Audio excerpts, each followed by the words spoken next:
Hello दोस्तों, math जागरण में आप सभी का स्वागत है। तो कैसे आप सभी? मैं आशा करता हूं कि आप सभी बहुत अच्छे होंगे, मस्त होंगे और स्वस्थ होंगे। तो मैं हूं दिनेश कुमार। आइए आज के हम क्लास में सीखने वाले हैं अभाज्य गुणनखंड विधि से हम गुणनखंड कैसे ज्ञात करें। ठीक है, देखिए यहाँ पर सवाल हमारे पास 5 सवाल लगाया हुआ है और पांचों सवाल को हम बहुत ही बारीकी से बतलाने की कोशिश करेंगे। अगर आपको समझ में नहीं आता है, ठीक है ना, आप इतना यकीन रखिए कि मैं जो सिखलाऊंगा कहीं ना कहीं जाकर आपको दिमाग में सेट हो जाएगा और आपको समझ में आएगा ही आएगा। ठीक है ना। तो यह सवाल जो है आपके एग्जाम में मतलब कि 2 नंबर का पूछता है, इसीलिए मतलब कि प्रत्येक सवाल को सीखना हमारे लिए बहुत ही ज्यादा अनिवार्य हो जाता है और बहुत ही ज्यादा जरूरी हो जाता है। क्योंकि अगर आपसे मैथ मतलब कि मैथ का सवाल अगर एग्जाम में अगर एक भी अगर सवाल छूट जाएगा तो समझिए कि आप उतने नंबर को जो है ना पा नहीं सकते हो, आप उतने नंबर से आप दूर हो जाओगे। ठीक है ना। तो इसीलिए आपको क्या करना है, सभी सवाल को मतलब कि बारीकी से सीखना है और उसको हम कैसे बनाएंगे इस विधि से हमको सीखना भी है जरूरी। ठीक है ना। तो आइए क्लास में बने रहिएगा शुरू से लेकर के लास्ट तक। तो हम 5 सवाल लेकर के आए हैं, पांचों के पांचों सवाल को बहुत ही अच्छे ढंग से बनाने वाले हैं। उससे पहले हाँ, अगर आप मेरे चैनल पर अगर पहली बार होंगे ना तो चैनल को सब्सक्राइब कर लीजिएगा, दोस्तों तक शेयर कर दीजिएगा ताकि मैं वीडियो जो अपलोड करूँ ना तब ताकि आप तक जो है नोटिफिकेशन सबसे पहले क्या हो जाकर के मतलब पहुंच सके। ठीक है। तो देखिए पांचों सवाल है, पांचों सवाल को हम अभाज्य गुणनखंड ज्ञात करेंगे हम। ठीक है, अभाज्य गुणनखंड विधि से क्या करना है, इसको हल करना है, मतलब अभाज्य गुणनखंड ज्ञात करना है। तो सबसे पहले देख कुछ भी नहीं है, एकदम आपको स्थिर माइंड से एकदम क्या करना है, माइंड जो है यहाँ पर सेट होना चाहिए, तभी जाकर क्या हो सकती है, सवाल समझ में आ सकता है। देखिए सबसे पहले हम सवाल को स्टार्ट करते हैं। सबसे पहला सवाल हमारा होगा 124 को हम अभाज्य गुणनखंड निकालना है। ठीक है, तो आपको कुछ भी नहीं करना है, सबसे पहले आपको 124 लिख लेना है। ठीक है, इस प्रकार से आप 124 लिख लीजिए। ठीक है, चलिए हम इसको हल कर रहे हैं। ठीक है ना, हम इसको हल कर रहे हैं, 124 लिख लीजिए और ऐसे करके ऐसे आपको कॉलम बना लेना है। ठीक है ना।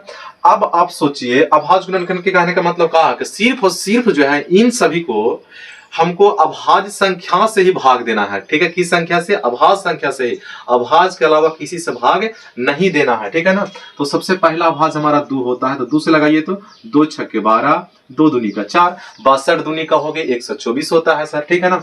उसके बाद फिर हम लगाएंगे कितना से, तो 2 से लगाइए, 2 से लगाइएगा 31 दूनी का 62, 31 दूनी 62 हो जाए। जब तक कटेगा किसी संख्या से तब तक भाग लगाते जाना है, नहीं कटेगा छोड़ दीजिए, कोई जबरदस्ती नहीं करना है यहां तक। ठीक है, अब देखिए 31 जो है किसी से नहीं कटेगा, स्वयं से कटेगा, तो हमको स्वयं से काटना ही नहीं है। अगर मन करता है कि हम काटेंगे तो काट लीजिए, कोई दिक्कत नहीं, फिर भी तो वही आएगा। ठीक है ना, यहां तक इसको छोड़ देना। अब किसी से भाग नहीं लगेगा, तो अब आपको क्या करना है, इस प्रकार से आप लिखिए, बराबर दे दीजिए। जिस जिस से भाग आप लगाए थे उसको पहले एक श्रेणी में लिख लीजिए।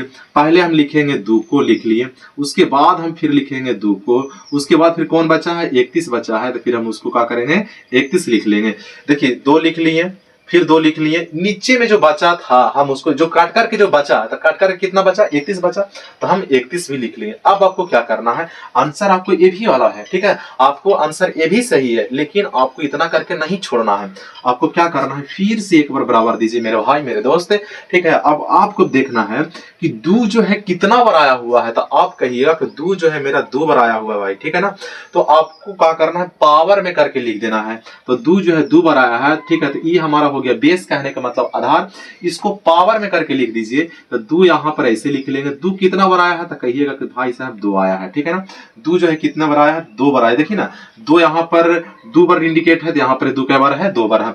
31 सिंगल है, तो 31 को सिंगल है तो सिंगल रह दीजिए, इसके पावर में 1 को नहीं लिखना है, क्योंकि पहले से मतलब दिखा रहा है कि हम कितना बार है, 1 बार है, मतलब हम 1 ही बार आ चुके हैं। ठीक है ना, बस आपको इतना करना है मेरे भाई, यहां तक आपको आंसर निकल करके तैयार हो गया। अगर आप इस प्रकार से अगर एग्जाम में बना दोगे ना तो कहना ही नहीं है, 2 नंबर आपके हाथों में, आपकी मार्कशीट में मतलब चिपक करके चला आएगा। ठीक है ना, तो इस प्रकार से अभाज्य गुणनखंड निकलती है।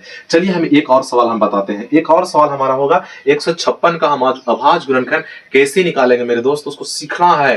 ठीक है ना, मैथ इतना आसान नहीं होता, आसान बनाना होता है मेरे दोस्त। ठीक है, इसीलिए मैथ को बहुत ही बारीकी से समझना होगा हम सभी को। ठीक है, अब 156 को हम निकालते हैं अभाज्य गुणनखंड, तो जिस प्रकार से हम बताएं उसी प्रकार से लिख लीजिए। चलिए हम इसको हल कर रहे हैं। ठीक है ना, इसको हल करेंगे तो सबसे पहले आप लिख लीजिए मेरे भाई 156।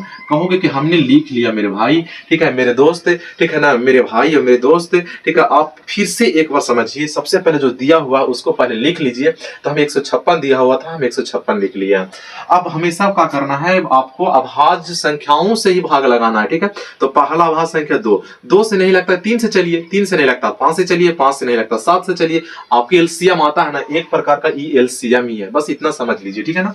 2 से लगाएंगे, देखिए 2 सते का 14 और 2 सते का 14, कितना बचा, 1 बचा। 14 15 में 14 से लग गया, मतलब कट गया, ठीक है ना। 14 निकाल गया, कितना बचा, 1 बचा। तो 1 इसमें ऐड कीजिए तो 16 हो जाएगा। तो 2 अठे का 16, मतलब 78 दूनी होता है, ठीक है। 156 मेरे दोस्त, ठीक है ना। इतना आपको ध्यान में रखना है। अब आप फिर से निकालिए, कितना से निकलेगा, देखिए किसी के लास्ट में अगर कोई सम संख्या होता है, देखिए लास्ट में 7 है, ठीक है। किसी का इकाई अंक अगर कोई सम संख्या है तो हमेशा 2 से भाग लगता है मेरे भाई। तो आप 2 से लगाइए ना, कितना बार लगेगा, 39 दूनी होता है 78 मेरे भाई साहब, ठीक है। आपको इतना समझ में आ रहा है ना, ठीक है ना। कहते हैं ना दोस्त कि मंजिल तो मिल ही जाएगी, भटक्कर के ही सही, गुमराह तो वो लोग हैं जो घर से कभी निकले ही नहीं। इसीलिए आपको जो है ना क्लास करना है, आपको सीखना है। अगर आपको लगता है कि नहीं मुझे क्लास में मतलब कि अपने आप को बहुत बड़ा सा मैथ का अच्छा स्टूडेंट बनना है ना, तो इसके लिए मेहनत करना पड़ेगा, प्रत्येक पॉइंट को समझना पड़ेगा, ठीक है ना। आप कितना से लगेगा, 2 से नहीं लगेगा तो अब लगेगा, आते हैं 3 से, कहा कि 13 तिया 39, सबका पहाड़ा आता भी होगा, ठीक है ना। तो 3 से लगाए थे, कितना बार में लगेगा, 13 बार में लगेगा। इसका मतलब है 13 तिया 39, अब नहीं कटेगा। 13 बताइए, किसी का पहाड़ा में आता है तो स्वयं आता है, इसीलिए हम किसी से भाग ही नहीं देंगे। आप जब भाग नहीं देंगे तो कहो कि भाई साहब तो रुक जाओ, आप किसी से कट नहीं रहे हो तो क्यों पगला रहा है, ठीक है ना। इसको कहो कि एकदम स्थिर से एकदम शांत रहो, एकदम बैठे हुए रहो, कोई दिक्कत कोई उलझन कोई परेशानी अब नहीं है, एकदम जगह मिल गया है, कंफर्टेबल जगह पर सीट मिल गया है, उसी सीट पर क्या करिए, बैठा हुआ रहिए, ठीक है। अब आपको इस प्रकार से देना, इसको बोलते हैं हम लोग बराबर, क्या बोलते हैं, बराबर। बराबर का साइन दे दीजिए, मैथ में बराबर का साइन देना नहीं भूलना है, ठीक है। आई होप कि आपको समझ में आ रहा होगा, ठीक है ना, आपको कभी नहीं भूलना है। अब किस किस से कटा उसको आप आकर दीजिए, एक श्रेणी में लिख लीजिए, एक मतलब की संख्या को जो है सजा दीजिए। पहले 2 था, पहले हम 2 को लिख लेंगे भैया, ठीक है ना। उसके बाद मेरे भाई कौन है, 2 है, 2 को फिर लिख लीजिए। फिर कितना से लगा था मेरे बड़े भाई, तो 3 से लगा था, 3 लिख लीजिए। फिर कितना से लगा था, तो 13 से लगा था, मतलब कि 13 से कटना ही बंद कर दिया था लास्ट में, ठीक है। इतना लिख लिए ना मेरे बड़े भाई, मेरे बड़े दोस्त, मेरे बड़े प्रिय, समझो कम से कम। अब हमको क्या करना है, इन्हीं दी हुई अलग अलग अंकों को, अलग अलग संख्याओं को पावर में करके लिख देना है। तो अब बताइए, ठीक है, कि 2 कितना बार आया है मेरे दोस्त, कहिएगा कि भाई 2 जो है 2 बार आया है। वाह, समझ में आ रहा होगा यहाँ तक, ठीक है ना। 3 कितना बार आया है, तो कहिएगा बड़े भाई 3 एक बार आया है। तो जो एक बार आया उसको लिख दीजिए ना, वैसा ही कुछ भी नहीं करना है उसको, ठीक है ना। फिर कहता है 13 कितना बार आया है, तो कहिएगा मेरे बड़े भाई, मेरे बड़े दोस्त, मेरे बड़े भैया, 13 जो है एक बार आया है, तो 13 को हमने एक बार लिख लिया। इसका मतलब है कि अब हमको अभाज्य गुणनखंड निकल करके तैयार हो गया। तो ये हमारा हो जाएगा, ऐसे कीजिएगा और ऐसे करके आंसर लिख दीजिए। वाह, बहुत अच्छा, बहुत कमाल, बहुत ही मजा आ रहा होगा आपको, ठीक है ना। फिर हम चलते एक और सवाल की ओर। एक और सवाल हमारा है 140 का, तो इसको हम फिर से हम हल करते हैं। चलिए हम इसको हल करेंगे, ठीक है ना। तो हल करना किसको है, 140 का अभाज्य गुणनखंड ज्ञात करना है। तो आप क्या कीजिए, 140 लिख लीजिए मेरे बड़े दोस्त, मेरे बड़े भाई, मेरे बड़े बड़े, ठीक है, मन की फ्रेंड, मेरे बड़े दोस्त, ठीक है ना। बात समझ में आ रहा है ना। अब 140 को कितना से लगाना है, तो 2 से लगाइए, ठीक है ना। कितना से लगाएंगे हम, 2 से लगाएंगे। आपको इतना आना चाहिए। अब इस चीज को सिखाने के लिए क्लास 10th में जो है टाइम नहीं है, ठीक है ना। आप पहले से बेसिक चीजें सीख रखे होंगे, ठीक है। तो 2 से लगाइए, तो 2 से लगाएंगे तो कितना बार ने कटेगा, तो कहिएगा 70 दूनी 140। हमने सुना था, सही है, हमने भी सुना है, ठीक है। इसीलिए हमने 70 लिख दिया, मतलब कि 2 से 70 ने गुना करेंगे 140 आ जाएगा, ठीक है। फिर हमने सुना है कि अगर हम 2 से भाग देंगे तो लगता है कि 35 बार में कट जाएगा। ये 35 दूनी का 70, हाँ आपने सही सुना है, हमने भी सुना है कि 35 दूनी का 70 होता है, ठीक है ना। मैथ पढ़ने वाला हर कोई कहता है कि 35 दूनी 70 होता है, ठीक है ना। चलिए फिर कितना से लगेगा, तो आप कहिएगा 2 से नहीं लगेगा, 3 से भी नहीं लगेगा मेरे भाई, मेरे दोस्त, ठीक है। अब आप लगाइए 5 से, तो 5 सते हमने सुना है कि पहाड़ में आता है 35, नहीं तो 5 सते का 35 हो गया, तो हम लिख लिए 5 सते का 35। अब बताइए 7 का पहाड़ा पढ़िएगा तो 7 तो स्वयं है, 7 तो किसी और को काटता नहीं या फिर करता नहीं, एक ही से करता है। इसका मतलब है कि अब यहां से 7 किसी से नहीं कटेगा। अब जब 7 किसी से नहीं कटेगा ना, तो कुछ भी नहीं करना है। जो जो संख्या, जो जो अंकों से कटा है, आप उसको एक श्रेणी में करके लिख लीजिए मेरे बड़े दोस्त, ठीक है। तो यहाँ पर क्या करेंगे मेरे बड़े भैया, 2 पहले लिख लीजिए, उसके बाद फिर कितना लिख लेंगे, 2 लिख लेंगे, फिर कितना आया है, तब 5 आया है, फिर कितना आया है, 7 आया है। अब इसको पावर में बना दीजिए, 2 कितना बार आया है, तो कहिएगा 2 बार आया है।